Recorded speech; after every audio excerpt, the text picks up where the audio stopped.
રાજ્યમાં ગત તારીખ 26 અને 27 એકમી દિવસ સુધી અરવલ્લી જિલ્લામાં કમોસમી વરસાદ પડ્યો હતો, જેના કારણે ખેતરમાં ઉભેલા ખેડૂતોના પાક જેવા કે ઘઉં, ચણા, એરંડા, વરિયાળી, કપાસ જેવા પાકને નુકસાન થયું છે। કેટલાક વિસ્તારોમાં પાક સાવ ધોવાઈ ગયા છે। એવામાં ખેડૂતોમાં ચિંતાના વાદળો છવાયા છે।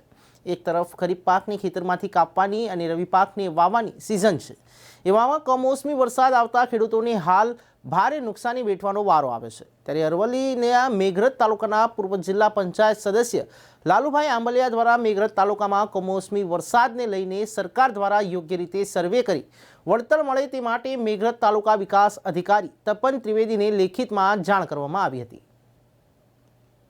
મેઘરજ તાલુકાની અંદર 26/11/2023ના રવિવારના રોજ બપોર બાદ વરસાદ જે પડ્યો એ વરસાદ સતત ચાલુ રહ્યો અને મેઘરજ તાલુકાના તમામ વિસ્તાર, તમામ ગામડા, તમામ વિસ્તારને આવરી લીધો। આ કમોસમી વરસાદના કારણે ખેડૂતોએ પકવેલ પાકોમાં ચોમાસું તો નિષ્ફળ ગયું જ હતું, પણ સાથે સાથે જે ઘઉંનું વાવેતર, ચણાનું વાવેતર, જવનું વાવેતર કરેલું એ સાફ નિષ્ફળ ગયું છે।